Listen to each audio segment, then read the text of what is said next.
Libro cuarto. Los amigos del ABC. Capítulo 1 del libro cuarto del tomo 3 de Los Miserables de Víctor Hugo. Capítulo 1. Un grupo que ha estado a punto de ser histórico. En aquella época, indiferente en apariencia, corría vagamente cierto estremecimiento revolucionario. El soplo que salía de las profundidades de 1789 y 92 estaba en el aire. La juventud, permítasenos la palabra, estaba en la época de la muda. Se transformaba, casi sin saberlo, por el mismo movimiento del tiempo. La aguja que anda en el cuadrante marcha también en las almas. Cada uno daba el paso hacia adelante que debía dar. Los realistas se hacían liberales. Los liberales se hacían demócratas. Era aquella como una marea creciente, complicada con mil reflujos, y como lo propio del reflujo es mezclarlo todo, resultaban de aquí combinaciones de ideas muy singulares. Se adoraba a la vez a Napoleón y a la libertad. Ahora escribimos la historia, y aquellos eran los aspectos de aquel tiempo, porque las opiniones tienen sus fases. El realismo volteriano, variedad caprichosa, tuvo un contrapeso no menos extraño, el liberalismo bonapartista. Otros grupos políticos eran más serios. En ellos se sondeaba el principio. Se buscaba un fundamento en el derecho. Se apasionaban por lo absoluto. Se vislumbraban las realizaciones infinitas. Lo absoluto, por su misma rigidez, impulsa el ánimo hacia el cielo y le hace flotar en el espacio ilimitado. No hay nada mejor que el dogma para crear la meditación, y nada es más propio que la meditación para engendrar el porvenir. La utopía hoy es carne y hueso mañana. Las opiniones avanzadas tenían doble fondo. Un principio de misterio amenazaba el orden establecido, que era sospechoso y receloso, signo altamente revolucionario. La intención secreta del poder se encuentra en la zapa con la intención secreta del pueblo. La incubación de las insurrecciones responde a la premeditación de los golpes de Estado.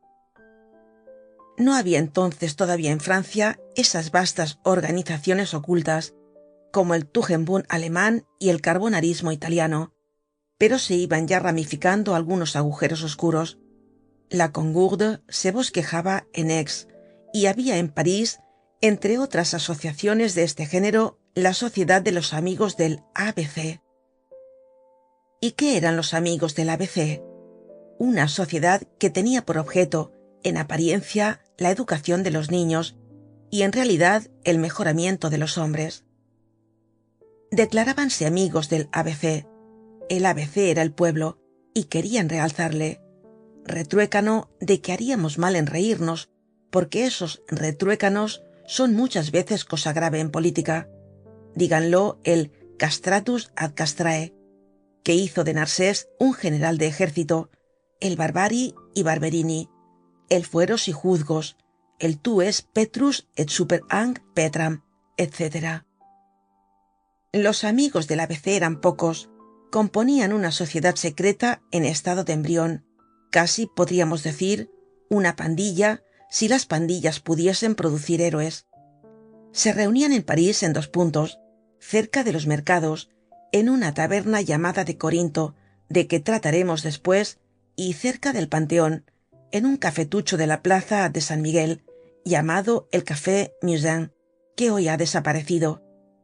El primero de estos sitios de reunión estaba cerca de los jornaleros y el segundo cerca de los estudiantes. Los conciliábulos habituales de los amigos del ABC se celebraban en una sala interior del Café Musain. Esta sala, bastante apartada del café, con el cual se comunicaba por un largo corredor, tenía 2 ventanas y una puerta con escalera secreta que daba a la callejuela de Grés. Allí se fumaba, se bebía, se jugaba y se reía. Se hablaba de todo a gritos y de una cosa en voz baja. En la pared estaba clavado un antiguo mapa de Francia en tiempo de la República, indicio suficiente para excitar el olfato de un agente de policía. La mayor parte de los amigos del ABC eran estudiantes, en cordial inteligencia con algunos obreros. Véanse algunos nombres de los principales, que pertenecen en algún modo a la historia: Enjolras, Combeferre, Joan Prouvaire, Feuilly, Courfeyrac, Bahorel, Lesgle o L'Aigle, Joly, Grantaire. Estos jóvenes formaban una especie de familia a fuerza de amistad. Todos, excepto L'Aigle, eran del mediodía. Este grupo era muy notable. Ya se había desvanecido en las profundidades invisibles que están detrás de nosotros. En el punto del drama a que hemos llegado, no será tal vez inútil hacer penetrar un rayo de claridad en aquella reunión de jóvenes antes de que el lector los vea sumergirse en la sombra de una aventura trágica. Enjolras, a quien hemos nombrado el primero por la razón que se verá después, era hijo único y rico, joven, simpático, capaz de ser terrible y angélicamente hermoso. Era Antinoo encolerizado. Hubiérase dicho, al ver el pensativo fulgor de su mirada, que había ya atravesado en alguna existencia anterior el apocalipsis revolucionario, y conservaba su tradición como un testigo. Sabía todos los pormenores de la gran cosa. Era una naturaleza pontificia y guerrera, extraña en un adolescente. Era celebrante y militante. Bajo el punto de vista inmediato, soldado de la democracia, y por cima del movimiento contemporáneo, sacerdote de lo ideal. Tenía la pupila profunda, los párpados un poco enrojecidos, el labio inferior grueso y dispuesto siempre a expresar el desdén, la frente elevada. Mucha frente en una cara es lo mismo que mucho cielo en un horizonte.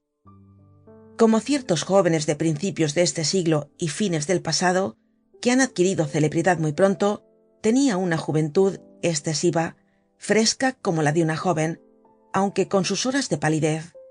Era ya hombre y parecía un niño. Sus 22 años parecían 17. Era grave y parecía ignorar que hubiese en la tierra un ser llamado mujer. No tenía más que una pasión, el derecho, ni más que un pensamiento, destruir los obstáculos. En el monte Aventino hubiera sido Graco y en la convención Saint-Just. Apenas conocía las razas, desconocía la primavera, no oía cantar los pájaros. La garganta desnuda de Evadne no le habría conmovido más que Aristogitón. Para él, como para Harmodio, las flores solo servían para ocultar la espada. Era severo en sus alegrías y bajaba castamente los ojos ante todo lo que no era la república. Era el enamorado de Marmóreo de la libertad. Su palabra tenía cierta áspera inspiración y la vibración del himno. A veces desplegaba sus alas inesperadamente. Desgraciado el amor si se hubiese atrevido a pasar a su lado. Si alguna modistilla de la plaza de Cambrai o de la calle de San Juan de Beauvais, al ver aquella fisonomía que parecía escapada del colegio, aquella figura de paje, aquellas largas cejas rubias, aquellos ojos azules, aquella cabellera movida tumultuosamente por el viento, aquellas mejillas sonrosadas, aquellos labios vírgenes, aquellos dientes perfectos, hubiera sentido algún apetito de aquella aurora y hubiera tratado de ensayar el efecto de su belleza en Enjolras, una mirada sorprendente y temible le habría mostrado bruscamente el abismo y le habría enseñado a no confundir el querubín enamoradizo de Beaumarchais con el formidable querubín de Ezequiel. Al lado de Enjolras, que representaba la lógica de la revolución, Combeferre representaba su filosofía. Entre la lógica y la filosofía de la revolución hay esta diferencia, que la lógica puede ir a parar a la guerra, mientras que la filosofía no puede menos de tener por última consecuencia la paz. Combeferre completaba y rectificaba a Enjolras. Era más bajo y más grueso. Quería que se imbuyesen en los ánimos los principios extensos de ideas generales. Revolución, decía, pero también civilización. Y en derredor de la montaña a pico abría el vasto horizonte azul. De aquí provenía que en todas las teorías de Combeferre había algo de accesible y practicable. La revolucion era más respirable con él que con Enjolras, porque Enjolras expresaba el derecho divino y Combeferre el derecho natural. El primero se eslabonaba con Robespierre, el segundo confinaba con Condorcet. Combeferre vivía más que Enjolras la vida de todo el mundo. Si hubiera sido dado a estos dos jóvenes llegar a la historia, el uno habría sido el justo, el otro el sabio. Enjolras era más viril, Combeferre más humano. Homo y vir. Estas palabras los califican exactamente. Combeferre era tan afable como severo Enjolras por su inocencia natural. Le gustaba la palabra ciudadano, pero prefería la palabra hombre, y de buena gana habría dicho hombre como los españoles, en vez de homme como los franceses. Todo lo leía, iba a los teatros, seguía los cursos públicos, aprendía de Arago la polarización de la luz, se apasionaba por una lección en que Geoffroy Saint-Hilaire había explicado la doble función de la arteria carótida externa y de la arteria carótida interna, la una que constituye el rostro y la otra que constituye el cerebro. Estaba al corriente, seguía a la ciencia paso a paso, confrontaba a Saint-Simon con Fourier, descifraba los jeroglíficos, rompía los guijarros que encontraba y hablaba de geología. Pintaba de memoria una mariposa Bombix, señalaba las faltas del diccionario de la Academia Francesa, estudiaba a Puységur y Deleuze. No afirmaba nada, ni aun los milagros, no negaba nada, ni aun las apariciones. Hojeaba la colección del Monitor, meditaba, decía: el porvenir está en manos del maestro de escuela, y le ocupaban mucho las cuestiones de educación. Quería que la sociedad trabajase sin descanso en la elevación del nivel intelectual y moral, en la monetización de la ciencia, en la circulación de las ideas, en el crecimiento intelectual de la juventud, y temía que la pobreza de los métodos actuales, la miseria del punto de vista literario, limitado a 2 o 3 siglos llamados clásicos, el dogmatismo tiránico de los pedantes oficiales, las preocupaciones escolásticas y la rutina, concluyesen por hacer de nuestros colegios bancos de ostras artificiales. Era sabio, purista, preciso, politécnico, trabajador y al mismo tiempo pensativo hasta la quimera, como decían sus amigos. Creía en todos los sueños, en los caminos de hierro y en la anestesia quirúrgica, en la persistencia de la imagen en la cámara oscura, en el telégrafo eléctrico y en la dirección de los globos. Por lo demás, se asustaba poco de las ciudadelas que se edificaban en todas partes contra el género humano, por la superstición, el despotismo y la preocupación. Era de esos que creen que la ciencia acabará por apoderarse de ellas por sorpresa. Enjolras era un jefe, Combeferre un guía.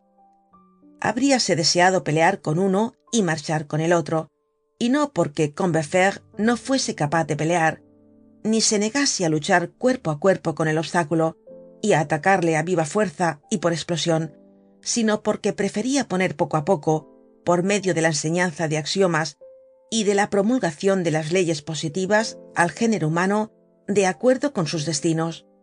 Y entre dos claridades se inclinaba más a la iluminación que al incendio. Cierto es que un incendio puede producir una aurora, pero ¿por qué no ha de esperarse la salida del sol? Un volcán alumbra, pero alumbra mejor el alba. Combeferre prefería tal vez la blancura de lo bello al resplandor de lo sublime. Una claridad turbada por el humo, un progreso comprado con la violencia, solo satisfacían a medias a aquel espíritu tierno y grave. El acto de precipitarse verticalmente un pueblo en la verdad, un 93, le asustaba. Sin embargo, la estancación le repugnaba más, porque veía en ella la putrefacción y la muerte, y en último caso, prefería la espuma al miasma, el torrente a la cloaca, la catarata del Niágara al lago de Montfaucon. En suma, no quería ni pararse ni correr. Mientras que sus tumultuosos amigos, prendados caballerescamente de lo absoluto, adoraban e invocaban las espléndidas aventuras revolucionarias, Combeferre se inclinaba a dejar obrar al progreso, al buen progreso, frío tal vez, pero puro, metódico pero irreprensible, flemático pero imperturbable. Combeferre se habría arrodillado, habría suplicado con las manos juntas para que llegase el porvenir con todo su candor y para que nada turbase la inmensa evolucion virtuosa de los pueblos. Es necesario que el bien sea inocente, repetía sin cesar. Y en efecto, si la grandeza de la revolucion consiste en mirar fijamente el deslumbrador ideal y volar hacia él al través de los rayos, llevando en las manos sangre y fuego, la belleza del progreso consiste en no tener mancha alguna. Entre Washington, que representa el uno, y Danton, que es la encarnación de la otra, hay la misma diferencia que entre el ángel de las alas de cisne y el ángel de las alas de águila. Juan Prouvaire era un tipo más templado aun que Combeferre. Se llamaba Joan por un capricho pasajero que se mezclaba con el poderoso y profundo movimiento de donde ha salido el estudio tan necesario de la Edad Media. Juan Prouvaire era enamorado, cultivaba un tiesto, tocaba la flauta, hacía versos, amaba al pueblo, se compadecía de la mujer, lloraba por los niños, confundía en la misma esperanza el porvenir y Dios, y censuraba a la revolucion por haber cortado una cabeza real, la de Andrés Chenier. Tenía la voz habitualmente delicada, pero en ocasiones viril. Era literato hasta la erudición y casi orientalista. Era bueno sobre todo, y prefería en poesía lo inmenso, preferencia que fácilmente comprende todo el que sabe que la bondad confina con la grandeza. Sabía el italiano, el latín, el griego y el hebreo, lo cual le servía para no leer más que 4 poetas, Dante, Juvenal, Esquilo e Isaías. En francés daba la preferencia a Corneille sobre Racine y a Agripa de Aubigné sobre Corneille. Le gustaba vagar por los campos cubiertos de avena silvestre y de campanillas, y le ocupaban tanto las nubes como los acontecimientos. Su espíritu solía tomar 2 actitudes, una mirando al hombre, otra mirando a Dios. Estudiaba o contemplaba.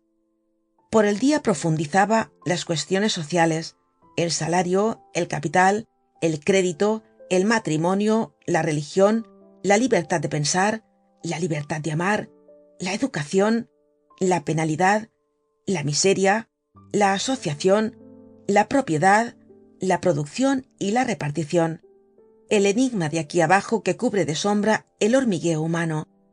Por la noche contemplaba los astros, esos seres enormes. Como Enjolras era rico e hijo único, hablaba despacio, inclinaba la cabeza, bajaba los ojos, se sonreía con embarazo, se cuidaba poco, tenía mala facha, se ruborizaba por nada y era muy tímido. Por lo demás era intrépido. Feuilly era un abaniquero, huérfano de padre y madre, que ganaba penosamente 3 francos al día y que no tenía más que un pensamiento: libertar al mundo. Tenía otra idea fija: instruirse, lo que llamaba también libertarse. Había aprendido por sí solo a leer y escribir. Todo lo que sabía lo había aprendido así. Tenía corazón generoso y quería abrazar lo inmenso. Aquel huérfano había hecho hijos adoptivos suyos a los pueblos. Habiéndole faltado su madre, había pensado en la patria, y no quería que hubiese en la tierra un hombre sin patria. Alimentaba en sí mismo, con la adivinación profunda del hombre del pueblo, lo que llamamos hoy la idea de las nacionalidades. Había estudiado la historia solo para indignarse con conocimiento de causa. En aquel entusiasta cenáculo de utopistas, que trataba principalmente de Francia, él representaba el exterior. Su manía eran la Grecia, la Polonia, la Hungría, la Rumanía y la Italia. Pronunciaba estos nombres continuamente, a propósito y fuera de propósito, con la tenacidad del derecho. La Turquía sobre la Grecia y la Tesalia, la Rusia sobre Varsovia, el Austria sobre Venecia. Todas estas violaciones le exasperaban, pero entre todas, la gran violencia de 1772 le sublevaba. No hay elocuencia más soberana que la verdad de la indignación, y él era elocuente con esta elocuencia. No se agotaba nunca su tema al tratar de la fecha infame de 1772 y del noble y valiente pueblo suprimido por la traición, de aquel crimen de 3 criminales, de aquella monstruosa asechanza, prototipo y patrón de todas las horribles supresiones de estados que después han venido a caer sobre nobles naciones y que han raspado, por decirlo así, su partida de bautismo. Todos los atentados sociales contemporáneos se derivan de la repartición de Polonia. La repartición de Polonia es un teorema, cuyos corolarios son los actuales crímenes políticos. No hay un déspota ni un traidor desde hace un siglo que no haya avisado, aprobado, firmado y rubricado ne barioter, la repartición de Polonia. Cuando se examina el legajo de las traiciones modernas, esta se presenta la primera. El Congreso de Viena consultó este crimen antes de cometer el suyo. 1772 es el grito del cazador. 1815 es la comida que se da a los perros. Tal era el tema habitual de Feuilly. Este pobre obrero se había hecho el tutor de la justicia, y ella le recompensaba haciéndole grande, porque hay efectivamente algo de eternidad en el derecho. Varsovia no puede ser tártara, así como Venecia no puede ser tudesca.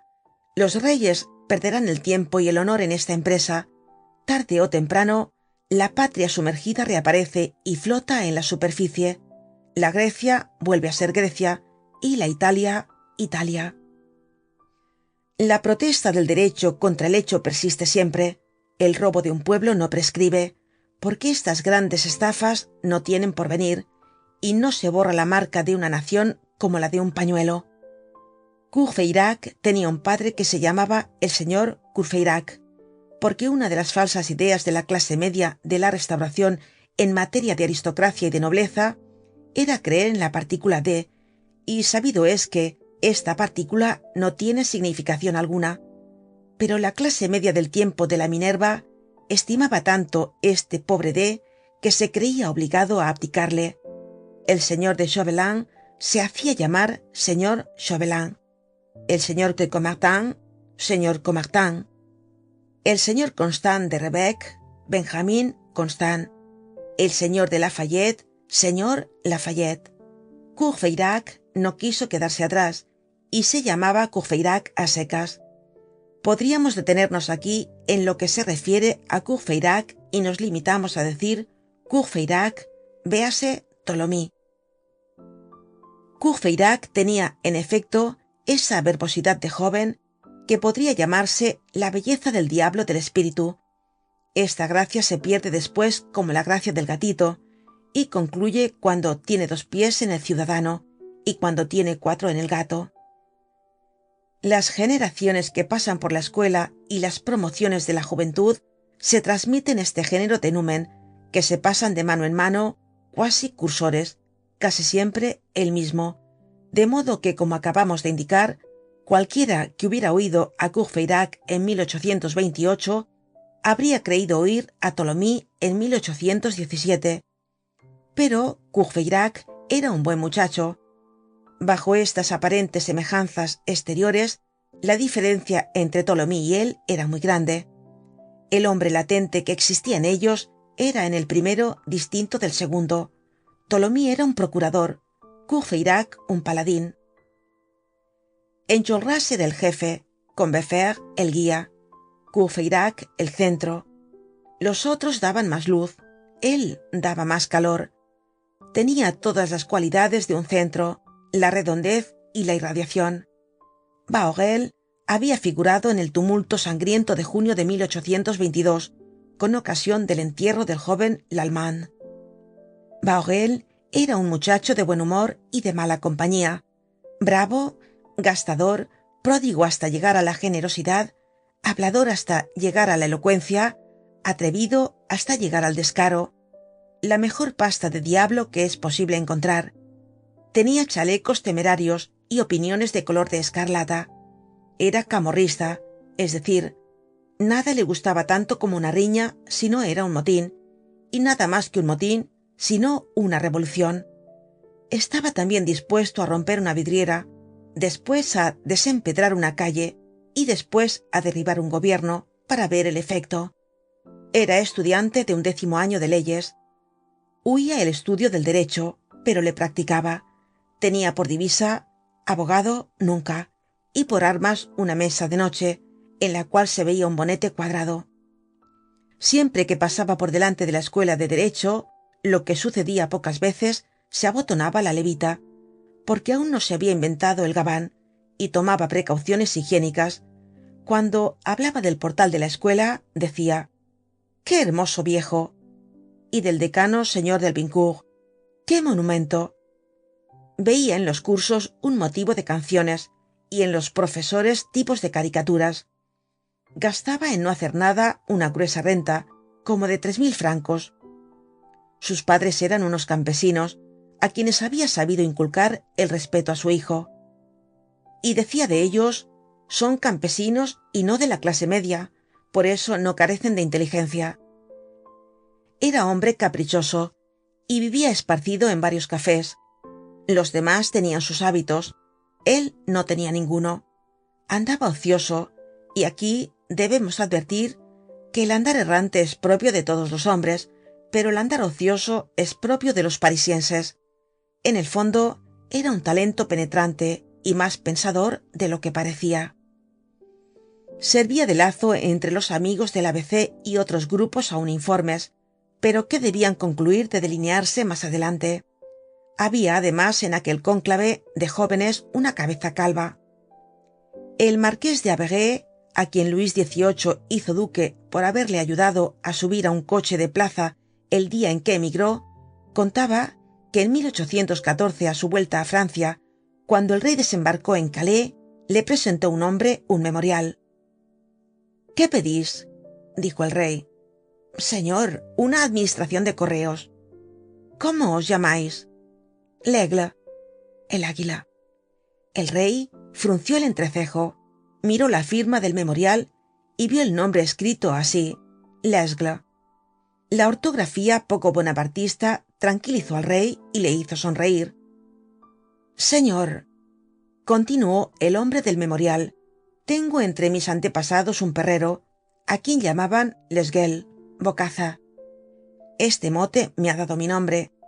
Me llamo Lesguel por contracción Lesgle y por corrupción L'Aigle. Esto hizo que el rey acabara de sonreírse y por fin le dio la administración de correos de Meaux, no sabemos si inocente o intencionadamente. El miembro calvo del grupo era hijo de este Lesgle o L'Aigle y se firmaba L'Aigle de Meaux. Sus camaradas, para abreviar, le llamaban Bossuet. Bossuet era un muchacho alegre y desgraciado. Su especialidad consistía en que todo le salía mal, pero él se reía de todo. A los 25 años era ya calvo. Su padre había conseguido comprar una casa y un campo, pero él por nada había tenido tanta prisa como por perder en una falsa especulación el campo y la casa, y no le había quedado nada. Tenía ciencia y talento, pero todo le salía al revés, en todo perdía, en todo se veía engañado, lo que construía se venía abajo aplastándole. Si partía leña, se cortaba un dedo. Si tenía una querida, descubría enseguida que ella tenía también un amigo. A cada momento le sucedía una desgracia. De aquí provenía su jovialidad. Solía decir: vivo en la casa del tejado cuyas tejas se caen. Se admiraba muy poco, porque para él el accidente era lo previsto. Recibía con serenidad la mala suerte, y se sonreía de los reveses del destino como quien oye una broma. Era pobre, pero tenía un bolsillo inagotable de buen humor. Llegaba con facilidad a su último ochavo, pero nunca a su última risa. Cuando entraba la adversidad en su casa, la saludaba cordialmente como a un amigo antiguo, y daba cariñosas palmadas en el vientre a la catástrofe. Tenía franqueza con la fatalidad hasta el punto de llamarla por su nombre familiar. Buenos días, mala suerte, le decía. Estos reveses de fortuna le habían dado cierto genio inventivo, abundante en recursos. No tenía dinero, pero encontraba medio de hacer cuanto le parecía bien, gastos desenfrenados. Una noche se comió 100 francos en una cena con una muchachuela, que le inspiró en medio de la orgía esta frase memorable: Fille de Saint-Louis, tire-moi mes bottes. Bossuet se encaminaba lentamente hacia la profesión de abogado. Estudiaba las leyes lo mismo que Bahorel. Bossuet tenía poca casa, y a veces ninguna. Vivía ya en casa de uno, ya en casa de otro, y con más frecuencia con Joly, que estudiaba medicina, y tenía 2 años menos que Bossuet. Joly era el enfermo imaginario joven. Lo único que había conseguido al estudiar medicina era hacerse más enfermo que médico. A los 23 años se creía valetudinario y pasaba la vida mirándose la lengua al espejo. Afirmaba que el hombre se imanta como una aguja. Ponía la cama en su alcoba con la cabecera al mediodía y los pies al norte, para que durante la noche no contrariase la circulación de la sangre la gran corriente magnética del globo, y cuando había tempestad se tomaba el pulso. Por lo demás, era el más alegre de todos.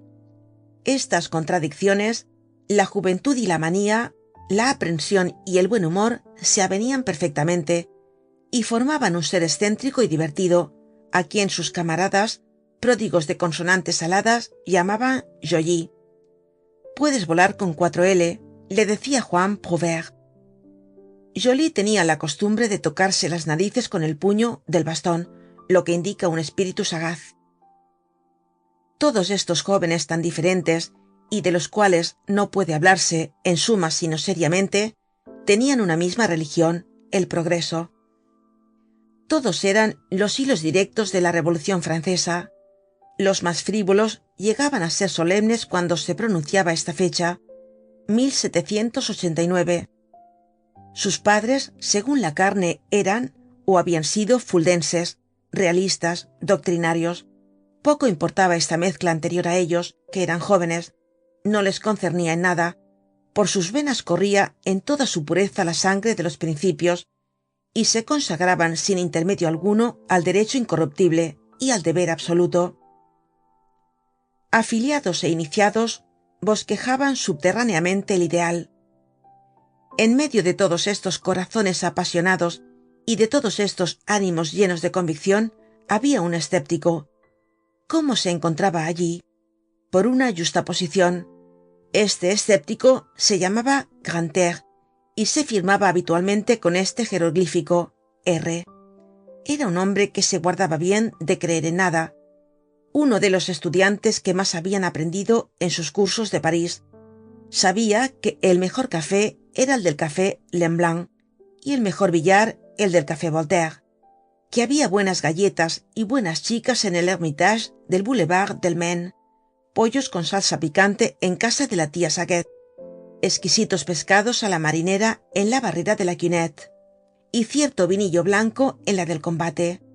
Sabía los buenos sitios para todo, manejaba la chancla y el zapato, bailaba algo y sabía usar el palo. Era además gran bebedor e inconmensurablemente feo. La pespunteadora de botines más bonita de aquel tiempo, Irma Boissy, indignada de su fealdad, había dicho esta sentencia: Grantaire es imposible. Pero la fatuidad de Grantaire no se desconcertaba. Miraba tierna y fijamente a todas las mujeres, como diciéndoles: si yo quisiera, y trataba de hacer creer a sus compañeros que se veía generalmente solicitado. Todas estas palabras, derechos del pueblo, derechos del hombre, contrato social, Revolución Francesa, república, democracia, humanidad, civilización, religión, progreso, carecían para Grantaire casi completamente de significación. Se reía de ellas. El escepticismo, esa caries de la inteligencia, no le había dejado ni una idea entera en la cabeza.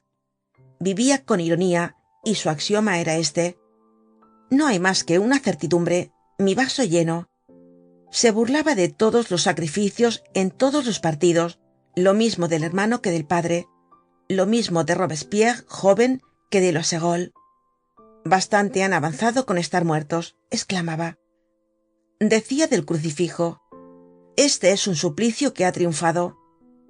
Corretón, jugador, libertino, embriagado con frecuencia, disgustaba a aquellos jóvenes esperanzados, cantando sin cesar. Me gustan las muchachas, me gusta el buen vino, con el tono de viva Enrique IV. Este escéptico tenía no obstante un fanatismo que no era ni una idea, ni un dogma, ni un arte, ni una ciencia. Era un hombre, Enjolras. Grantaire admiraba, amaba y veneraba a Enjolras. ¿A quién se unía aquel incrédulo anarquista en aquella falange de espíritus absolutos? Al más absoluto. ¿Cómo le subyugaba Enjolras? ¿Por las ideas? No, por el carácter. Fenómeno observado muchas veces. Un escéptico que se une a un creyente es una cosa tan sencilla como la ley de los colores complementarios. Siempre nos atrae lo que nos falta. Nadie ama la luz como el ciego. Los enanos adoran al tambor mayor. El sapo tiene siempre los ojos en el cielo. ¿Para qué? Para ver volar a los pájaros. Grantaire, en el cual se arrastraba la duda, se complacía en ver cernirse la fe en Enjolras. Tenía necesidad de Enjolras. Sin explicárselo y aun sin tratar de hacerlo, aquella naturaleza casta, sana, firme, recta, dura, cándida, le atraía. Admiraba instintivamente a su contrario. Sus ideas flexibles, dislocadas, enfermas, deformes, se unían a Enjolras como a una espina dorsal. Su raquitismo moral se apoyaba en aquella firmeza. Grantaire, al lado de Enjolras, era alguien. Además, estaba compuesto de dos elementos en apariencia incompatibles. Era irónico y cordial. Su indiferencia era amorosa. Su mente podía pasarse sin creencias, pero su corazón no podía prescindir de la amistad. Contradicción profunda, porque un afecto es una convicción, pero su naturaleza era así, porque hay hombres que parece que han nacido para ser el verso, el anverso y el reverso, que son al mismo tiempo Polux y Patroclo, Niso y Eudamidas, Hefestión y Pesmella. Solo viven a condición de estar unidos a otro, su nombre es una continuación, y solo se escribe precedido de la conjunción y, su existencia no les pertenece, es el otro lado de un destino que no es el suyo. Grantaire era uno de estos hombres, era el reverso de Enjolras. Casi podría decirse que las afinidades principian con las letras del alfabeto. En el abecedario la O y la P son inseparables. Podéis a vuestro gusto pronunciar O y P, o sea, Orestes y Pílades. Grantaire, verdadero satélite de Enjolras, frecuentaba este círculo de jóvenes, solo allí vivía, solo allí gozaba, y los seguía a todas partes. Todo su placer era ver ir y venir aquellos perfiles en los vapores del vino. Se le toleraba por su buen humor. Enjolras, creyente y sobrio, despreciaba a este escéptico y a este borracho. Solo le concedía un poco de lástima altanera. Grantaire era un Pílades no aceptado. Tratado con dureza por Enjolras, rechazado y alejado bruscamente, volvía sin cesar a él y decía de Enjolras: ¡qué hermoso mármol! Fin del capítulo 1. Capítulo 2 del libro cuarto del tomo 3 de Los Miserables de Víctor Hugo. Capítulo 2. Oración fúnebre de Blondeau por Bossuet. Una tarde, que tenía, como va a verse, alguna coincidencia con los sucesos que hemos contado más arriba, Laigle de Meaux estaba sensualmente recostado en las jambas de la puerta del Café Musain. Tenía el aspecto de una cariátide en vacaciones. No llevaba consigo más que sus ensueños y estaba mirando a la plaza de San Miguel. Estar recostado es una manera de estar echado de pie, que no es impropia de los soñadores. Laigle de Meaux pensaba sin melancolía en un percance que le había sucedido el día anterior en la escuela de Derecho, y que modificaba sus proyectos personales para el porvenir, proyectos por otra parte bastante vagos. La meditación no se opone a que pase un cabriolé, ni a que el que medita se fije en él. Laigle de Meaux, cuya vista erraba en una especie de difusa vagancia, vio al través de su sonambulismo un vehículo de dos ruedas que pasaba por la plaza al paso y como indeciso. ¿Qué iba a hacer este cabriolé? ¿Por qué iba al paso? Laigle le observó. Iba dentro, al lado del cochero, un joven, y delante del joven un grueso saco de noche. El saco mostraba a los transeúntes este nombre escrito en gruesas letras negras en un papel cosido a la tela: Mario Pontmercy. Este nombre hizo cambiar de posicion a Laigle. Se enderezó y gritó al joven del cabriolé: Señor Mario Pontmercy. El cabriolé interpelado se detuvo. El joven, que también parecía ir meditando, levantó los ojos. Dijo. ¿Sois el señor Mario Pontmercy? Efectivamente. Os buscaba, volvió a decir Laigle de Meaux. ¿Pues cómo? Preguntó Mario, porque era él, que salía de casa de su abuelo, y tenía delante de sí un rostro que no había visto nunca. No os conozco. Ni yo tampoco a vos, dijo Laigle. Mario creyó haberse encontrado con un burlón, y tener que aceptar una broma en medio de la calle. No estaba del mejor humor en aquel momento, y frunció el entrecejo. Pero Laigle de Meaux, imperturbable, prosiguió: ¿No fuisteis anteayer a la cátedra? Es posible. Es cierto. ¿Sois estudiante? Preguntó Mario. Sí, señor, como vos. Anteayer entré en clase por casualidad. Ya comprenderéis que alguna vez le dan a uno estas ideas. El profesor iba a pasar lista, y no ignoráis cuán ridículos son todos los profesores en este momento. A las 3 faltas os borran de la matrícula. 60 francos perdidos. Mario empezó a escuchar. Laigle continuó: El que pasaba lista era Blondeau, ya le conocéis. Tiene una nariz muy puntiaguda y muy maliciosa, que olfatea con delirio a los que faltan a clase. Principió socarronamente por la letra P. Yo no escuchaba porque no estaba comprometido en esa letra. La lista no iba mal, no había ni una radiación, porque todo el universo estaba presente. Blondeau estaba triste y yo me decía: Blondeau, amor mío, hoy no harás ninguna ejecución. Pero de repente llama a Mario Pontmercy. Nadie responde. Blondeau, lleno de esperanza, repite más fuerte: Mario Pontmercy, y coge la pluma. Caballero, yo tengo corazón.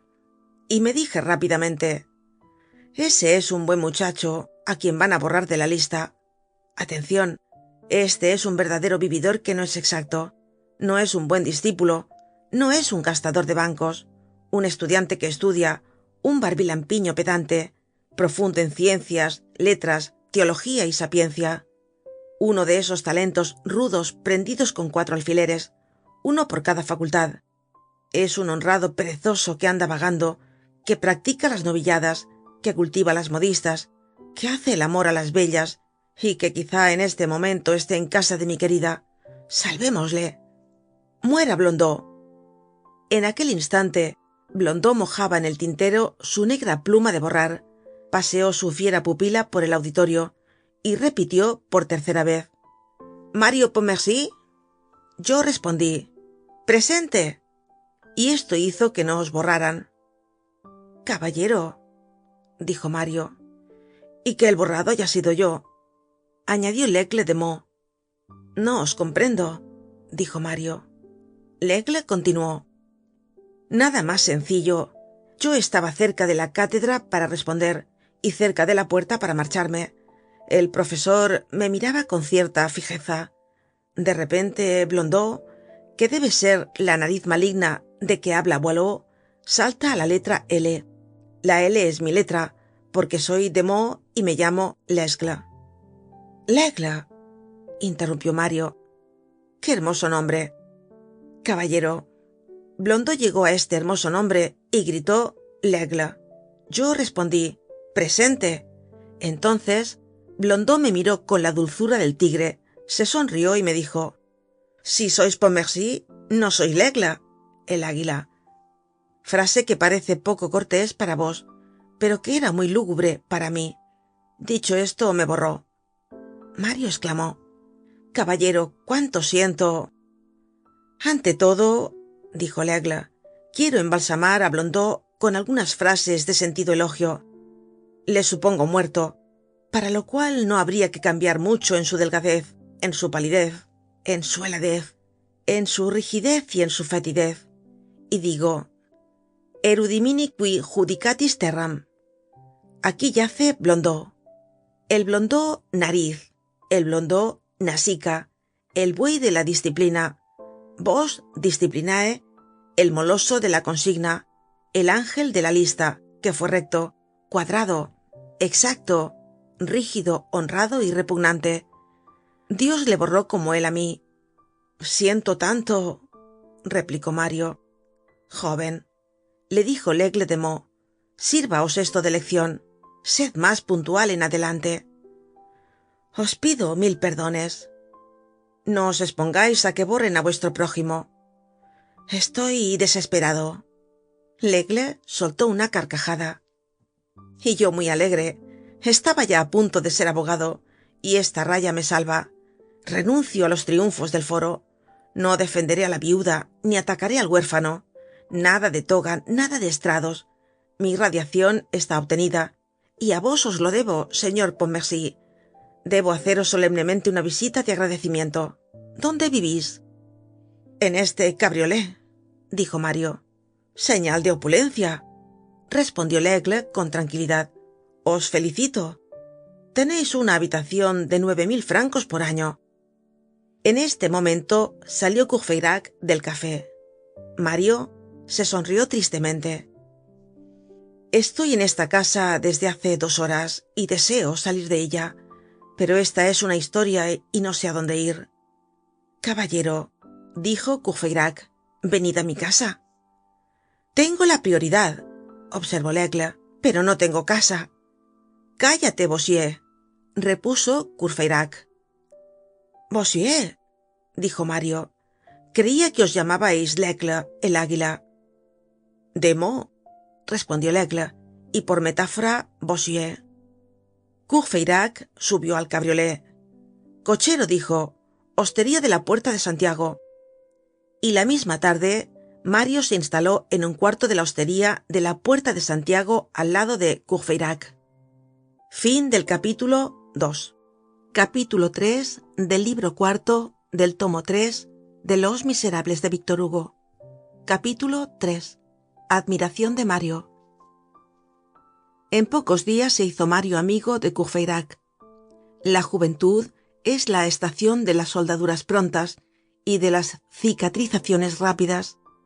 Mario al lado de Courfeyrac respiraba libremente, cosa que era bastante nueva para él. Courfeyrac no le había hecho ninguna pregunta, ni había pensado siquiera en esto.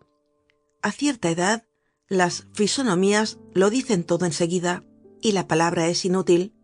Hay jóvenes de quienes podría decirse que tienen una fisonomía parlante, se miran y se conocen.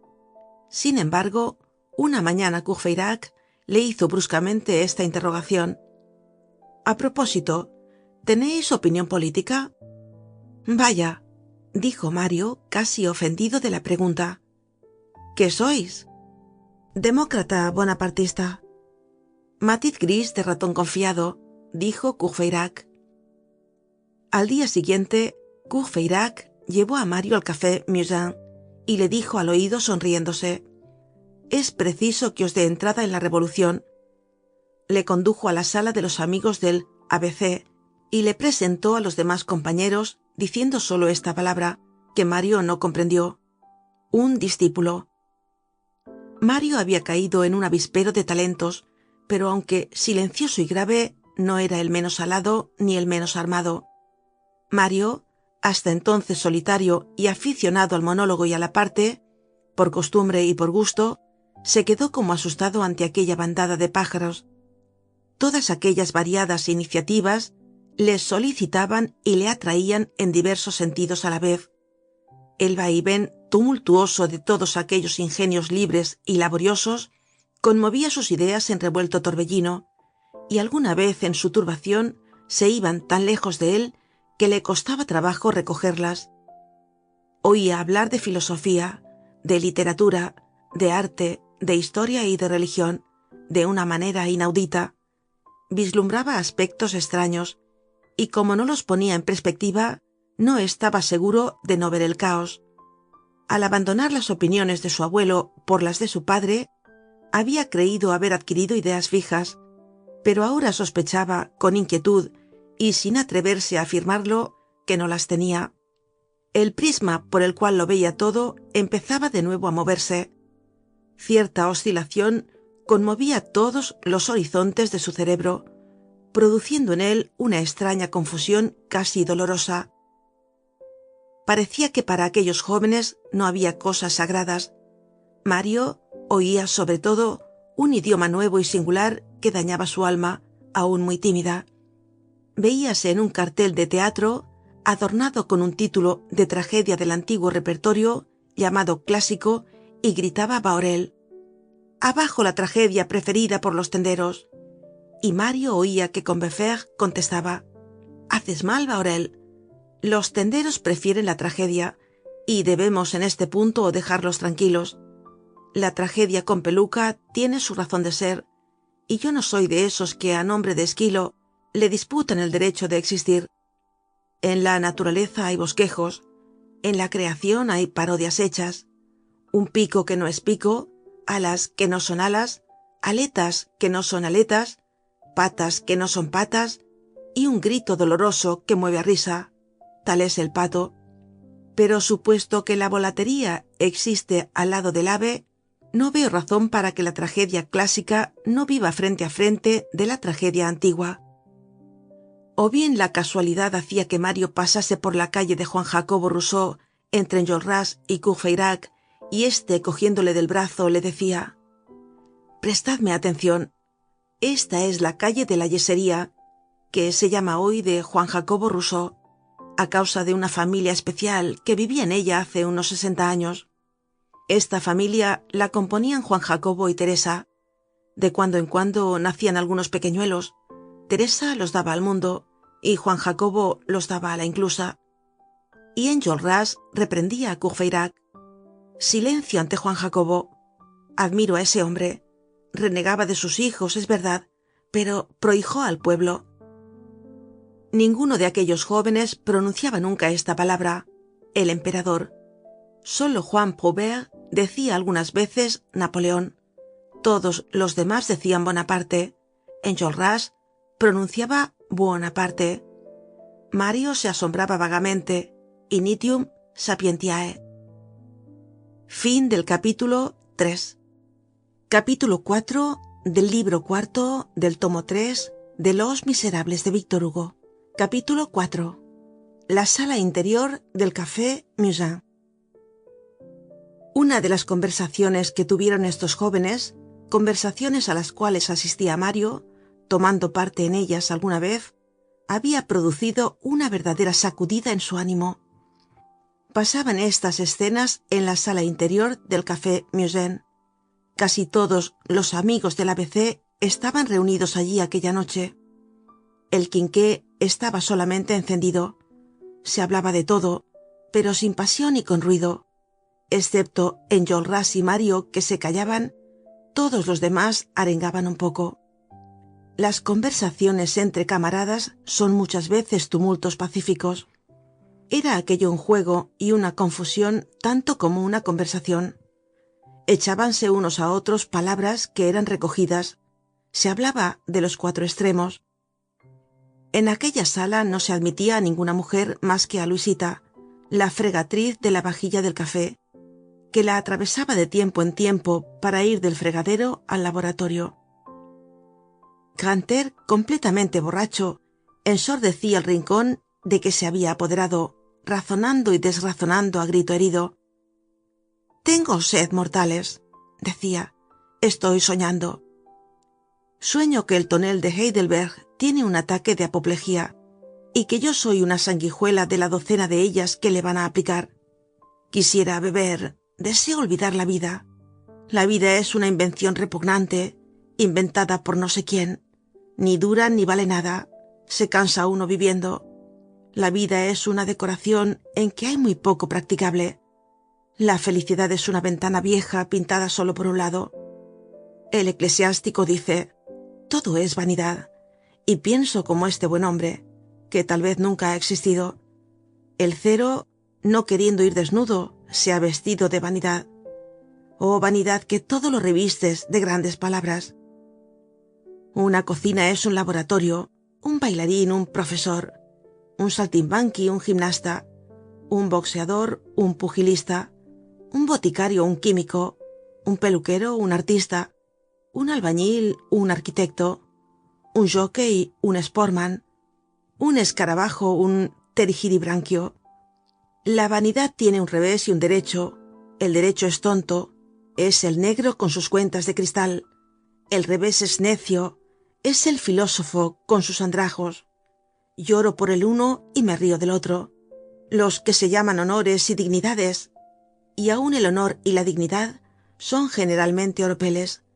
Los reyes juegan con el orgullo humano.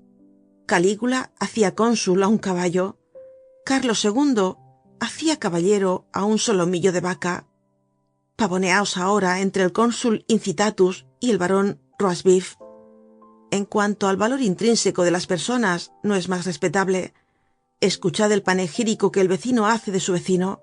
Lo blanco sobre lo blanco es una cosa feroz.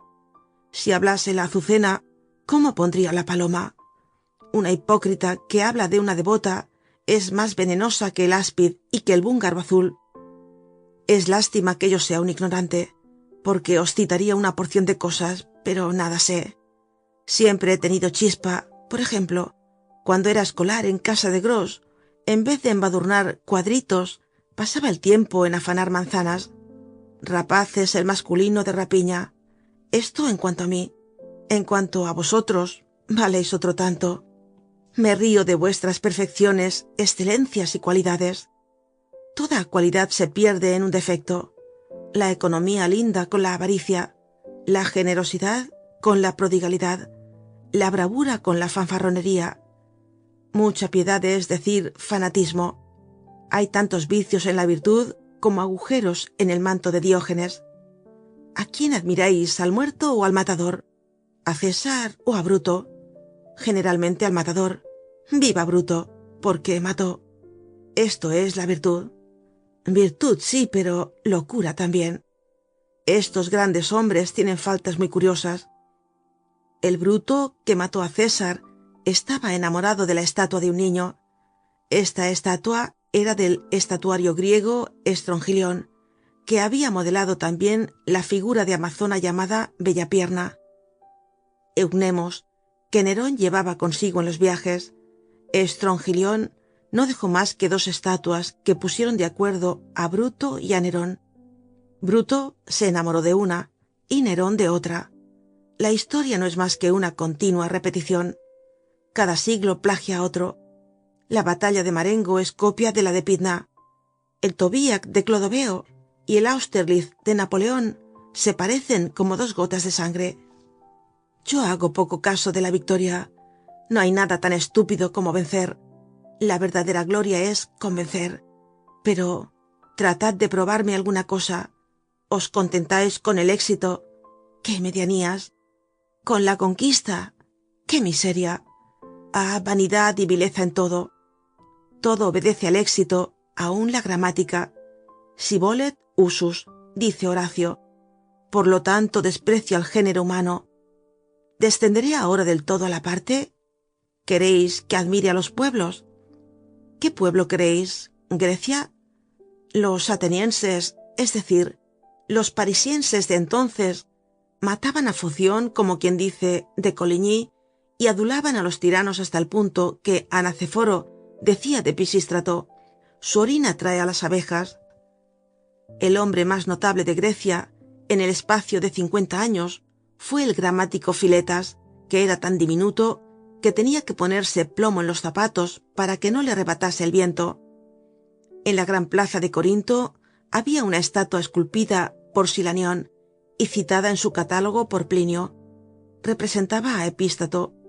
¿Y qué había hecho Epístato? Había inventado la zancadilla. Esto resume la Grecia y la gloria. Pasemos a otros pueblos. ¿Admiraré a Inglaterra? ¿Admiraré a Francia? ¿A Francia? ¿Y por qué? ¿Porque tiene un París? Acabo de deciros mi opinión sobre Atenas. ¿A Inglaterra? ¿Y por qué? ¿Porque tiene un Londres? Odio a Cartago. Además, Londres, metrópoli del lujo, es capital de la miseria. Solo en la parroquia de Charing Cross mueren 100 personas al año de hambre. Tal es la Albión. Y para acabar, añado que he visto bailar a una inglesa con corona de rosas y anteojos azules. Así pues, una higa para Inglaterra. Si no admiro a John Bull, ¿admiraré a su hermano Jonathan? Me gusta muy poco este hermano que tiene esclavos. Quitad el Time is Money, ¿y qué queda de Inglaterra? Quitad el Cotton is King, ¿y qué queda de América? Alemania es la linfa, Italia la bilis.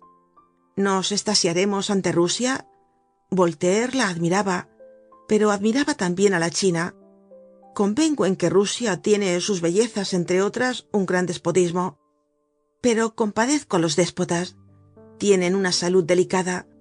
Hay un Alejo decapitado, un Pedro cosido a puñaladas, un Pablo estrangulado, otro Pablo hundido a taconazos, varios Ivanes degollados, varios Nicolases y Basilios envenenados. Todo lo cual indica que el palacio de los emperadores de Rusia tiene tristes condiciones de insalubridad. Todos los pueblos civilizados ofrecen a la meditación del hombre pensador un hecho, la guerra. Pero la guerra civilizada agota y totaliza las formas del banditismo, desde el salteamiento del ladrón de trabuco en las gargantas del monte Jaxa hasta el merodeo de los indios comanches en el paso dudoso. Bah, me diréis, Europa vale más que Asia. Convengo en que el Asia es una farsa, pero no sé por qué os reís del Gran Lama. Vosotros, pueblos de Occidente, que habéis mezclado con vuestras modas y vuestra elegancia todas las inmundicias complicadas de la majestad, desde la camisa sucia de la reina Isabel hasta la silla del retrete del Delfín. Señores humanos, os digo, mamola. Bruselas es el pueblo que consume más cerveza, Estocolmo más aguardiente, Madrid más chocolate, Ámsterdam más ginebra, Londres más vino, Constantinopla más café, París más ajenjo. A esto están reducidas todas las nociones útiles. París sobresale. En París hasta los traperos son sibaritas. Diógenes hubiera querido ser mejor trapero en la plaza Maubert que filósofo del Pireo. Ahora atended. Las tabernas de los traperos se llaman bibinas. Las más célebres son la Cacerola y el Matadero. Pero, oh, figones, bodegones, tapones, tabernas, chiscones, cachimares, bibinas de traperos, caravanserrallos de las califas.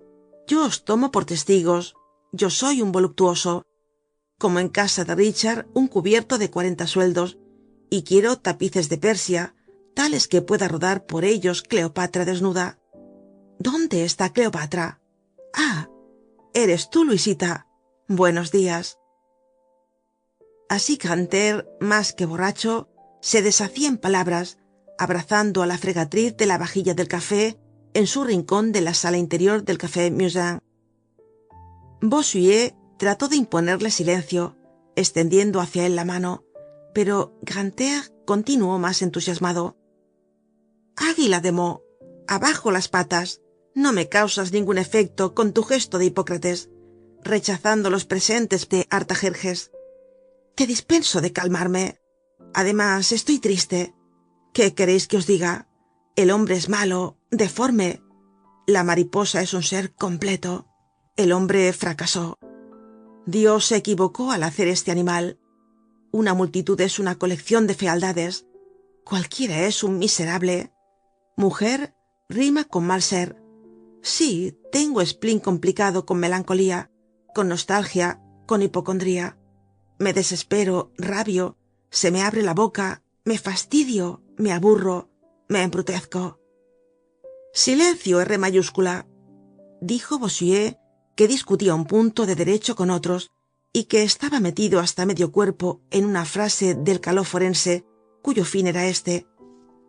En cuanto a mí, aunque apenas soy legista, y a lo más puedo pasar por procurador de afición, sostengo que conforme a la costumbre de Normandía, el día de San Miguel, y cada año debería pagarse un equivalente al señor, salvo los demás derechos, por todos y cada uno, tanto propietarios como herederos, por todas las enfiteusis, arrendamientos, alodios, contratos periciales, hipotecarios e hipotecables. Ecos, ninfas lastimeras, murmuró Grantaire. Cerca de este, y en una mesa casi silenciosa, una hoja de papel, un tintero y una pluma entre dos copas anunciaban que se estaba bosquejando un vodevil. Este gran negocio se trataba en voz baja y tocándose las dos cabezas que trabajaban. Principiemos por buscar los nombres. Cuando se tienen los nombres, se halla enseguida el argumento. Es cierto. Dicta, yo escribo. ¿Señor Dorimon? ¿Rentista? Sin duda. Su hija Celestina. Tina, ¿qué más? ¿El coronel Senval? Senval está muy usado. Yo le llamaría Balsen. Al lado de estos aspirantes vaudevillistas había otro grupo que se aprovechaba también del ruido para hablar bajo. Discutía un duelo. Un viejo de 30 años aconsejaba a un joven de 18 y le explicaba con qué adversario tenía que habérselas. Diablo, desconfiad. Es un magnífico florete. Tira muy limpio. Conoce el ataque, no pierde golpe. Tiene puño, impetuosidad, viveza, el quite justo y respuestas matemáticas. Caramba, y es zurdo. En el rincón opuesto a Grantaire estaba Joly y Bahorel jugando al dominó y hablando de amor. Eres feliz, decía Joly. Tienes una querida que siempre está riendo. Pues es un defecto, respondió Bahorel. Las queridas hacen muy mal en reír, porque así nos animan a engañarlas. El verlas alegres quita el remordimiento, pero si uno las ve tristes, le parece cargo de conciencia al dejarlas. Ingrato, ¿es tan bueno tener una mujer que se ríe? ¿Y no reñís nunca? Eso depende del convenio que hemos celebrado. Al hacer nuestra santa alianza, nos hemos designado a cada uno nuestra frontera y no lo pasamos nunca. La que está al norte pertenece al cantón de Vaud, la del sur a Gex. De aquí proviene la paz. La paz es la felicidad en el acto de la digestión. ¿Y tú, Joly, cómo vas de tu desavenencia con la señorita? Ya sabes a quién aludo. Sigue desdeñándome con una paciencia cruel. Y sin embargo, eres un tierno enamorado. Ah, yo en tu lugar la plantaría. Eso es muy fácil de decir. ¿Y de hacer? ¿No se llama musicheta? Sí, pobre Bahorel. Es una chica soberbia, muy literaria, con diminutos pies y pequeñas manos, bien compuesta, blanca, torneada, con ojos de hechicera. Estoy loco. Pues, querido, entonces es preciso agradarla, ser elegante y hacer efectos de rodilla. Compra en casa de Staub un buen pantalón de cuero de lana. Esto da cierto tono. Ah, ¿cómo? Gritó Grantaire. En el tercer rincón se oía una discusión poética. La mitología pagana disputaba con la teología. Se trataba del Olimpo, y le defendía Juan Prouvaire por romanticismo. Juan Prouvaire solo era tímido en los momentos de reposo. Una vez excitado, estallaba. Cierto sello de alegría marcaba su entusiasmo, y era a la vez risueño y lírico. No insultemos a los dioses, decía. Los dioses no se han ido, quizá. Júpiter no me causa el efecto de un muerto. Decís que los dioses son sueños. Pues bien, aun en la naturaleza, tal como es hoy, después de la desaparición de los sueños, se encuentran todos los antiguos mitos paganos. Una montaña de aspecto de una ciudadela, mirada de perfil como Vignemale, es aún para mí el tocado de Cibeles.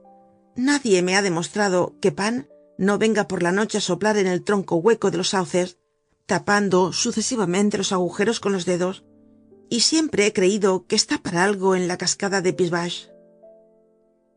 En el último rincón se hablaba de política, se maltrataba la carta otorgada. Combeferre la defendía débilmente y Courfeyrac la atacaba enérgicamente en brecha. En la mesa había un ejemplar de la malhadada carta Touquet. Courfeyrac la había cogido y la sacudía mezclando con sus argumentos el ruido del papel. En primer lugar, yo no quiero reyes, aunque no sea más que bajo el punto de vista económico, no los quiero. Un rey es un parásito. Los reyes no se tienen gratis. Oíd esto: carestía de los reyes. A la muerte de Francisco I, la deuda pública en Francia era de 30.000 libras de renta. A la muerte de Luis XIV ascendía a 2.600 millones de 28 libras al marco, lo que equivaldría en 1760, según Desmarets, a 4.500 millones y ascendería hoy a 12.000 millones. En segundo lugar, con perdón de Combeferre, una carta otorgada es un mal expediente de civilización. Salvar la transición, dulcificar el tránsito, amortiguar la sacudida, hacer pasar insensiblemente a la nación de la monarquía a la democracia por la práctica de las ficciones constitucionales son razones muy detestables. No alumbremos nunca al pueblo con luz falsa. Los principios se debilitan y palidecen en vuestra bodega constitucional. Fuera bastardías, fuera compromisos, fuera concesiones del rey al pueblo. En todas estas concesiones hay un artículo 14. Al lado de la mano que da está la garra que quita. Rechazo vuestra carta. Una carta es una máscara. Bajo ella está la mentira. Un pueblo que acepta una carta abdica. El derecho debe ser completo, si no, no es derecho. No, fuera la carta. Era invierno. 2 leños chispeaban en la chimenea. Courfeyrac, ante aquella tentación, no pudo resistir. Arrugó la pobre carta a Touquet y la echó al fuego. El papel hizo llama. Combeferre miró filosóficamente cómo se quemaba la obra maestra de Luis XVIII y se contentó con decir: la carta convertida en humo.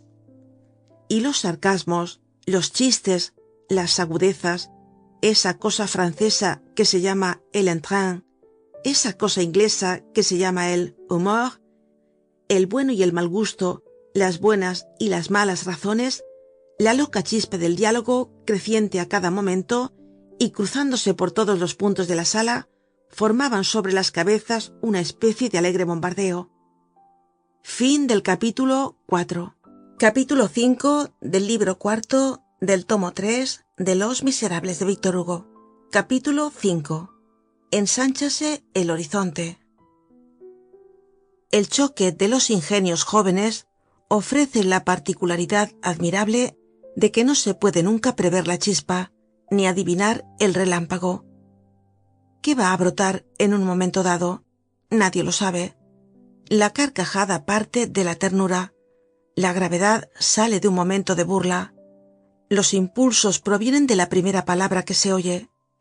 La vena de cada uno es soberana. Un chiste basta para abrir la puerta de lo inesperado. Estas conversaciones son, pues, entretenimientos de bruscos cambios en que la perspectiva varía de repente. La casualidad es el maquinista de estas discusiones. Así, una idea grave, que surgió caprichosamente de entre un juego de palabras, atravesó esta conversación en que se tiroteaban confusamente Grantaire, Bahorel, Prouvaire, Bossuet, Combeferre y Courfeyrac. ¿Cómo brota una frase en un diálogo? ¿Cuál es la causa de que quede escrita con letra bastardilla en la imaginación de los que la oyen? Acabamos de decirlo, nadie lo sabe. En medio del ruido, Bossuet terminó un apóstrofe dirigido a Combeferre con esta fecha: 18 de junio de 1815, Waterloo. Al oír este nombre, Waterloo, Mario, apoyando los codos en una mesa y cerca de un vaso de agua, se quitó el puño de la barba y principió a mirar fijamente el auditorio. «Por Dios», exclamó Courfeyrac, «Pardiez iba estando en desuso por aquel tiempo. Este número 18 es muy extraño y me llama la atención. Es el número fatal de Bonaparte. Poned a Luis delante y al Brumario detrás, y tendréis todo el destino del hombre, con la particularidad significativa de que el principio es pisoteado por el fin». Enjolras, que hasta entonces había permanecido mudo, rompió el silencio y dijo a Courfeyrac: Tú quieres decir el crimen por la expiación. Esta palabra crimen pasaba el límite de lo que podía aceptar Mario, conmovido ya por la brusca evocación de Waterloo. Se levantó y fue lentamente hacia el mapa de Francia que había en la pared, en cuya parte inferior se veía una isla en un cuadrito separado, y puso el dedo en este cuadrito diciendo: Córcega, isla pequeña, que ha hecho grande a Francia. Estas palabras fueron como un soplo de aire helado. Todos se interrumpieron. Conocióse que iba a empezar algo. Bahorel, replicando a Bossuet, estaba dispuesto a recostarse, tomando su actitud favorita, pero renunció a ello por escuchar. Enjolras, cuyos ojos azules no se fijaban en nadie y parecían contemplar el vacío, respondió sin mirar a Mario: Francia no necesita ninguna Córcega para ser grande. Francia es grande porque es Francia. Quia nominor leo. Mario no experimentó deseo alguno de retroceder. Se volvió hacia Enjolras y dejó oír su voz con una vibración que provenía del estremecimiento del corazón. No permita Dios que yo deprima a la Francia, pero no es deprimirla unirla a Napoleón. Discutamos. Yo soy nuevo entre vosotros, pero os confieso que no me asustáis. ¿Dónde estamos? ¿Qué somos? ¿Qué sois? ¿Qué soy yo? Hablemos del emperador. Os oigo decir Buonaparte, acentuando la U como los realistas, y os advierto que mi abuelo lo hacía mejor aún. Decía Buonaparte. Os creía jóvenes. ¿En qué ponéis vuestro entusiasmo? ¿Qué hacéis? ¿Qué admiráis si no admiráis al emperador? ¿Qué más necesitáis? Si no consideráis grande a este, ¿qué grandes hombres queréis? Napoleón lo tenía todo, era un ser completo. Su cerebro era el cubo de las facultades humanas. Hacía códigos como Justiniano, dictaba como César. Su conversación tenía la brillantez de Pascal y la precisión de Tácito. Hacía la historia y la escribía. Sus boletines son Ilíadas. Combinaba las cifras de Newton con las metáforas de Mahoma. Dejaba detrás de sí en Oriente palabras grandes como las pirámides. En Tilsit enseñaba la majestad a los emperadores. En la Academia de Ciencias contestaba a Laplace. En el Consejo de Estado discutía con Merlín. Daba alma a la geometría de estos y a las argucias de aquellos. Era legista con los procuradores y sideral con los astrónomos. Como Cromwell apagando una vela de 2, se iba al temple a regatear una borla de cortina. Todo lo veía y lo sabía, lo que no le impedía reír con la risa del más bonachón al lado de la cuna de su hijo. De pronto, la Europa se asustaba y escuchaba. Los ejércitos se ponían en marcha. Rodaban los parques de artillería. Los puentes de barcas cubrían los ríos. Las nubes de caballería galopaban entre el huracán. Había gritos, trompetas, temblor de tronos. Oscilaban las fronteras de los reinos en el mapa. Se oía el ruido de una espada sobrehumana que salía de la vaina. Se le veía elevarse sobre el horizonte con una llama en la mano y la radiación en los ojos, desplegando en medio del rayo sus 2 alas, es decir, el gran ejército y la guardia veterana. Era el arcángel de la guerra. Todos callaban y Enjolras bajaba la cabeza. El silencio produce siempre alguna aquiescencia, o por lo menos una especie de descanso sobre las armas. Mario, casi sin tomar aliento, continuó con entusiasmo creciente. Seamos justos, amigos. Qué brillante destino de un pueblo ser el imperio de semejante emperador, cuando el pueblo es Francia y asocia su genio al genio del gran hombre. Aparecer y reinar, marchar y triunfar, tener por etapas todas las capitales, hacer reyes de los granaderos, decretar caídas de dinastías, transfigurar la Europa a paso de carga, sentir cuando amenazáis que ponéis la mano en el pomo de la espada de Dios, seguir en un solo hombre a Aníbal, a César y a Carlomagno, ser el pueblo de un hombre que mezcla con todas vuestras auroras la noticia de una brillante victoria, tener por despertador el cañón de los inválidos, arrojar en abismos de luz palabras prodigiosas que resplandecen para siempre. Marengo, Acol, Austerlitz, Jena, Waterloo, Watergram. Hacer brillar a cada instante en el cénit de los siglos constelaciones de victorias. Dar el imperio francés por contrapeso al imperio romano. Ser la gran nación y producir el gran ejército. Hacer volar las legiones por todos los pueblos, así como una montaña envía a todas partes sus águilas. Vencer, dominar, fulminar, ser en medio de Europa un pueblo dorado a fuerza de gloria. Tocar al través de la historia una marcha de titanes. Conquistar el mundo 2 veces por conquista y por deslumbramiento. Esto es sublime. ¿Qué hay más grande?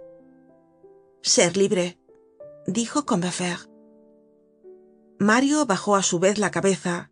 Esta sola palabra, pronunciada sencilla y fríamente, atravesó como una hoja de acero su épica efusión y sintió que se desvanecía.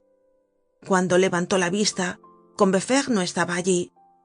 Probablemente, satisfecho de su réplica a la apoteosis, acababa de salir, y todos, excepto Enjolras, le habían seguido. La sala estaba vacía. Enjolras se había quedado solo con Mario y le miraba atentamente. Mario ordenó un poco sus ideas y no se creyó derrotado. Había en él un resto de entusiasmo que iba a traducirse sin duda en silogismos desplegados contra Enjolras, cuando se oyó cantar en la escalera a uno que se retiraba. Era Combeferre. Véase lo que cantaba. Si César me hubiera dado la guerra y la victoria, y me hubiera obligado a dejar a mi madre por la gloria, habría dicho Augusto: da el cetro a quien te cuadre, no es eso de mi gusto, yo prefiero quedarme con mi madre. El acento tierno y severo con que cantaba Combeferre daba a esta canción cierta extraña grandeza. Mario, pensativo, mirando al techo, repitió casi maquinalmente: mi madre. En este momento sintió en el hombro la mano de Enjolras. Ciudadano, le dijo Enjolras, mi madre es la República. Fin del capítulo 5. Capítulo 6 del libro cuarto del tomo 3 de Los Miserables de Víctor Hugo. Capítulo 6. Res Augusta. Aquella noche produjo en Mario una conmoción profunda y una oscuridad triste en su alma. Experimentó lo que tal vez experimenta la tierra en el momento en que abre su seno el hierro para depositar en ella el grano de trigo. Solo siente la herida. El movimiento del germen y el placer del fruto vienen después. Mario se quedó sombrío. ¿Debía abandonar una fe cuando acababa de adquirirla? Se dijo que no. Se aseguró que no debía dudar, pero a pesar suyo dudaba. Vivir entre 2 religiones, no habiendo dejado aún la una, ni entrado todavía en la otra, es insoportable. El crepúsculo solo conviene a las almas de los murciélagos. Mario tenía una pupila abierta y necesitaba la verdadera luz. Las sombras de la duda le hacían padecer. Por más deseo que tuviera de quedarse donde estaba y de permanecer firme, se veía obligado irresistiblemente a avanzar, a examinar, a pensar, a ir más adelante. ¿A dónde debía llevarle este impulso? Temía, después de haber dado tantos pasos que le habían aproximado a su padre, dar otros nuevos que le alejasen de él. Su malestar se aumentaba con todas las reflexiones que hacía. Todo lo veía escarpado en derredor suyo. Ya no estaba de acuerdo ni con su abuelo ni con sus amigos. Era temerario para el uno, retrógrado para los otros. Se vio, pues, doblemente aislado por el lado de la vejez y por el de la juventud. Dejó de ir al café Musain. En esta turbación de su conciencia, apenas pensaba en algunos pormenores bastante serios de la vida. Pero las realidades de la vida no se dejan olvidar, y vinieron a caer sobre él bruscamente. Una mañana entró en su cuarto el amo de la casa y le dijo: «El señor Courfeyrac ha respondido por vos». «Sí, pero me hace falta dinero». «Decid al señor Courfeyrac que venga, que tengo que hablarle», dijo Mario. Fue Courfeyrac y les dejó el patrón. Mario le dijo lo que no había pensado aún decirle, que estaba solo en el mundo y no tenía parientes. ¿Y qué vais a hacer?, dijo Courfeyrac. No lo sé, respondió Mario. ¿Qué vais a ser? No lo sé. ¿Tenéis dinero? 15 francos. ¿Queréis que os preste? No, nunca. ¿Tenéis ropa? Esta. ¿Tenéis alhajas? Un reloj. ¿De plata? De oro. Vedle aquí. Yo sé de un prendero que os comprará una levita y un pantalón. Bueno, no tendréis ya más que un pantalón, un chaleco, un sombrero y un frac. ¿Y las botas? ¿Qué? ¿No iréis con los pies descalzos? ¡Qué opulencia! Tendré bastante. Sé de un relojero que os comprará el reloj. Bueno. No, no es bueno. ¿Qué haréis después? Lo que sea preciso, a lo menos todo lo que sea honrado. ¿Sabéis inglés? No. ¿Sabéis alemán? No. Tanto peor. ¿Por qué? Porque un librero amigo mío está publicando una especie de enciclopedia, para la cual podríais traducir artículos alemanes o ingleses. Se paga mal, pero se vive. Aprenderé el inglés y el alemán. Y mientras tanto, comeré mi ropa y mi reloj. Llamaron al prendero y compró la ropa en 20 francos. Fueron a casa del relojero y vendieron el reloj en 45 francos. Esto no va mal, decía Mario a Courfeyrac al entrar de vuelta en su casa. Con los 15 francos tengo 80. ¿Y la cuenta del patrón? Es verdad, lo olvidaba, dijo Mario. El patrón presentó la cuenta y hubo que pagarla enseguida. Subía a 70 francos. Me quedan 10 francos, dijo Mario. Malo, dijo Courfeyrac. Gastaréis 5 francos en comer mientras aprendéis el inglés y 5 francos mientras aprendéis el alemán. Esto será tragar una lengua muy pronto o gastar unos 100 sueldos muy lentamente.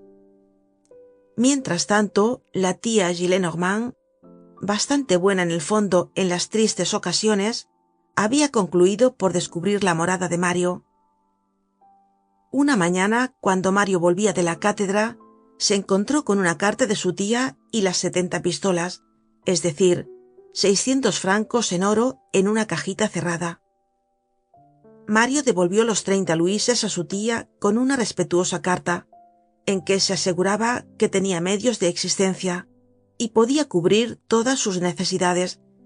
En aquel momento le quedaban 3 francos. La tía no dijo nada al abuelo, por miedo de acabarle de exasperar completamente. Además, ¿no había dicho: no me habléis nunca de ese bebedor de sangre? Mario salió de la casa de la Puerta de Santiago, no queriendo contraer deudas. Fin del capítulo 6 y fin del libro cuarto. Libro quinto. Excelencia de la desgracia.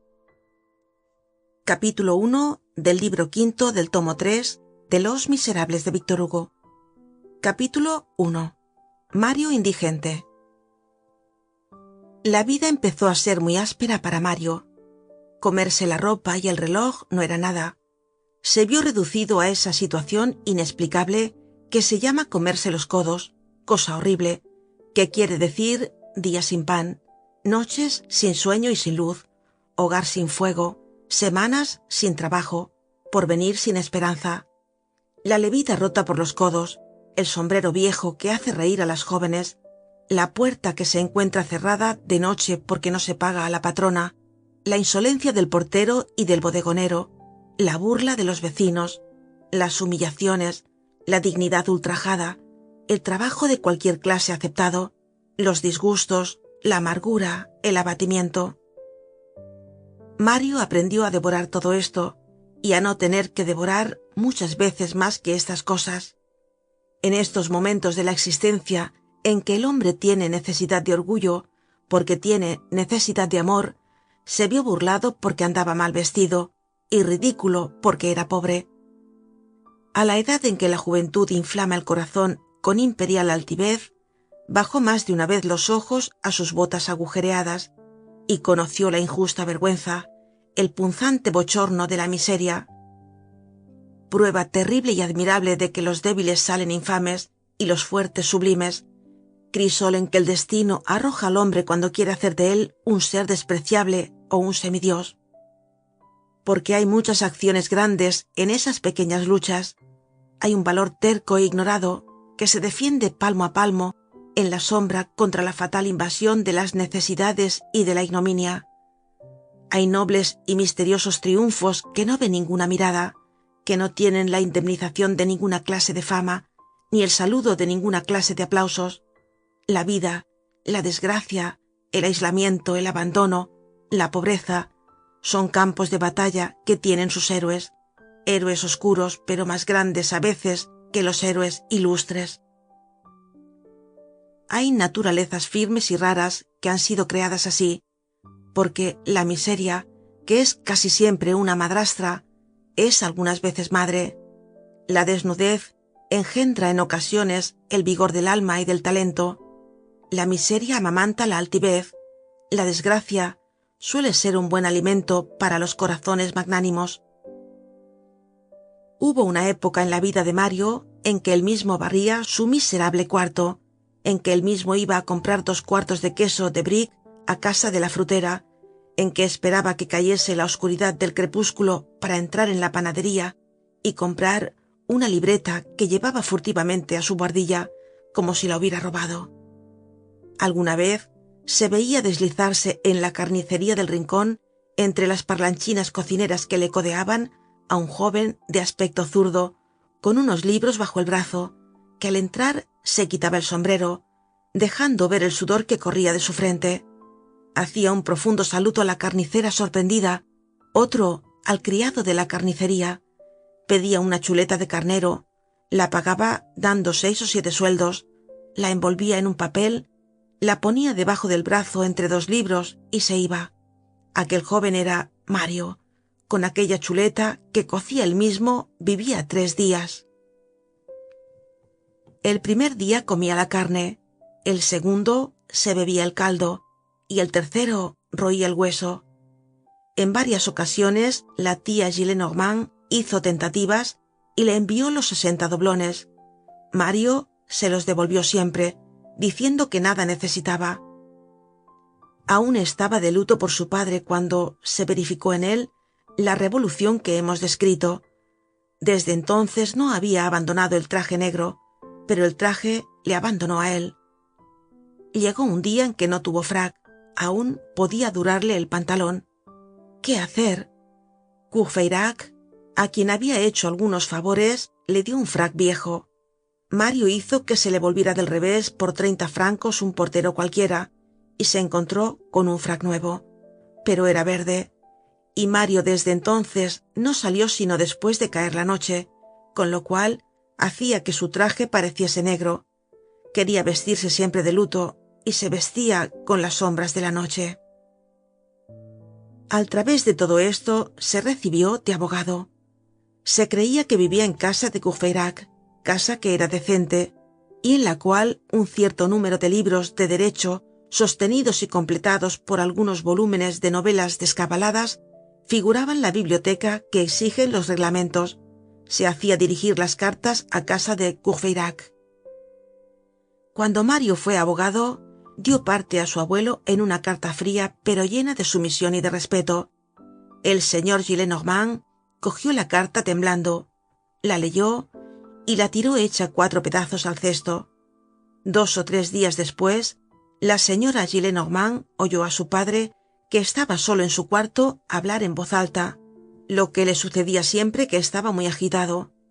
Aplicó el oído y oyó que el anciano decía: «Si no fueses imbécil, sabrías que no se puede ser a un tiempo varón y abogado». Fin del capítulo 1. Capítulo 2 del libro quinto del tomo 3 de Los Miserables de Víctor Hugo. Capítulo 2. Mario pobre. Con la miseria sucede lo que con todo. Llega a hacerse posible, concluye por tomar una forma y arreglarse. Se vegeta, es decir, Se desarrolla uno de cierto modo miserable, pero suficiente para vivir. Véase cómo se había arreglado la existencia de Mario.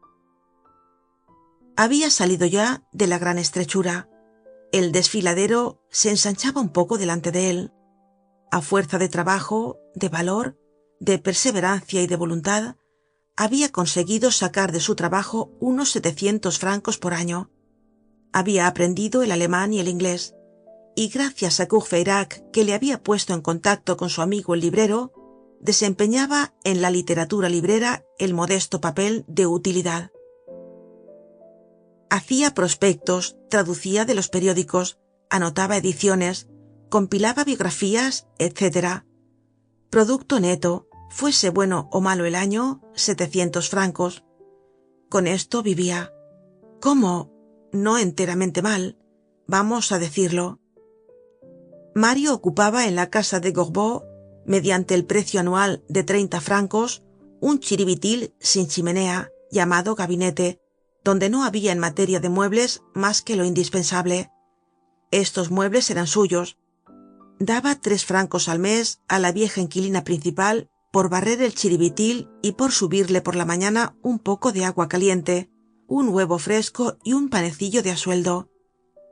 Con este pan y este huevo se desayunaba, de modo que el almuerzo le costaba de 2 a 4 sueldos, según estaban caros o baratos los huevos. A las 6 de la tarde bajaba por la calle de Santiago a comer en casa de Rousseau, enfrente de Basset, el vendedor de estampas del rincón de la calle de Mathurin. No comía sopa, tomaba una ración de carne de 6 sueldos, media ración de legumbres de 3 sueldos y un postre de otros 3, y por otros 3 pan a discreción. En cuanto al vino, bebía agua. Cuando pagaba en el mostrador, donde estaba sentada majestuosamente la señora Rousseau, siempre gruesa y aún fresca en aquel tiempo, daba un sueldo al mozo, y a la señora Rousseau le daba una sonrisa. Después se iba. Por 16 sueldos tenía una comida y una sonrisa. Este restaurante de Rousseau, donde se vaciaban tan pocas botellas y tanta tinaja, era más bien un calmante que un restaurante. Ya no existe. Su dueño tenía un buen mote. Le llamaban Rousseau el acuático. Almorzando pues por 4 sueldos y comiendo por 16, le salía el alimento por 20 sueldos diarios, es decir, 365 francos al año. Añadiendo a esto los 30 francos de alquiler y los 36 de la vieja, más algunos otros gastillos, resulta que por 450 francos tenía Mario casa, comida y servicio. El vestir le costaba 100 francos, la ropa blanca 50, la lavandera otros 50, y el todo no pasaba de 650 francos. Le quedaban pues 50. Era rico hasta el punto de que prestaba a veces 10 francos a un amigo. Courfeyrac le había tomado a préstamo una vez 70 francos. En cuanto a la lumbre, como Mario no tenía chimenea, la había simplificado. Mario tenía siempre 2 trajes completos, uno viejo para todos los días y otro nuevo para las ocasiones. Ambos eran negros. Solo tenía 3 camisas, una puesta, otra en la cómoda y la tercera en casa de la lavandera. Las renovaba a medida que se usaban, y como estaban casi siempre rotas, le obligaban a ir abotonado hasta la barba. Para llegar Mario a esta situación floreciente le habían sido necesarios algunos años muy rudos, difíciles unos de atravesar, otros de subir, pero no había decaído ni un solo día. Todo lo había padecido en materia de desnudez, todo lo había hecho excepto contraer deudas. Se daba testimonio de que nunca había debido un sueldo a nadie, porque creía que una deuda era el principio de la esclavitud, y se decía que un acreedor es peor que un amo, porque un amo no posee más que la persona, pero un acreedor posee la dignidad y puede abofetearla. Prefería no comer a pedir prestado, y así había pasado muchos días ayunando. Conociendo que los extremos se tocan, y que si no se está apercibido, la aminoración de los bienes de fortuna puede llegar al alma, cuidaba celosamente de su altivez. Una frase o un acto que en otra ocasión le hubiera parecido una deferencia, le parecía entonces una humillación, y se erguía. No se aventuraba en nada para no tener que retroceder. Tenía en su fisonomía una especie de rubor severo. Era tímido hasta la aspereza. En todas sus pruebas se sentía animado, y aun algunas veces impulsado por una fuerza secreta que tenía dentro de sí. El alma ayuda al cuerpo y en ciertos momentos le sirve de apoyo. El alma es el único pájaro que sostiene su jaula. Al lado del nombre de su padre se había grabado otro nombre en su corazón, el nombre de Thénardier. Mario, en su naturaleza entusiasta y grave, rodeaba de una especie de aureola al hombre a quien, en su pensamiento, debía la vida de su padre, a aquel intrépido sargento que había salvado al coronel en medio de las bombas y las balas de Waterloo. Nunca separaba el recuerdo de este hombre del recuerdo de su padre, y los asociaba en su veneración. Era una especie de culto de 2 grados, el altar mayor para el coronel y uno pequeño para Thénardier. Lo que redoblaba la ternura de su reconocimiento era la idea del infortunio en que sabía que había caído y desaparecido Thénardier. Mario había sabido en Montfermeil la ruina y la quiebra del desgraciado posadero. Desde entonces había hecho esfuerzos inauditos para encontrar sus huellas y llegar a él en el tenebroso abismo de la miseria en que había desaparecido. Había escudriñado toda la comarca, había ido a Chelles, a Bondy, a Gournay, a Nogent, a Lagny, y por espacio de 3 años se había dado solo a buscarle, gastando en esas exploraciones el poco dinero que ahorraba. Nadie había podido darle noticias de Thénardier. Creían que se había ido al extranjero. Sus acreedores le habían buscado también, con menos amor que Mario, pero con tanto tesón, y no habían podido echarle mano. Mario se acusaba y se reprendía casi por no haber conseguido nada en sus investigaciones. Esta era la única deuda que le había dejado el coronel, y Mario tenía a honra el pagarla. ¿Cómo?, pensaba, cuando mi padre yacía moribundo en el campo de batalla, Thénardier supo encontrarle al través del humo y de la metralla, y llevarle sobre sus hombros, y no le debía nada sin embargo. Y yo que debo tanto a Thénardier, ¿no podré encontrarle en esta sombra en que agoniza y volverle a mi vez de la muerte a la vida? Oh, yo le encontraré. Y en efecto, por encontrarle hubiera dado Mario un brazo, y por sacarle de la miseria toda su sangre. Volver a verle, hacerle un favor cualquiera, decirle: ¿no me conocéis? Pues bien, yo os conozco. Aquí estoy, disponed de mí. Este era el deseo más dulce y magnífico de Mario. Fin del capítulo 2.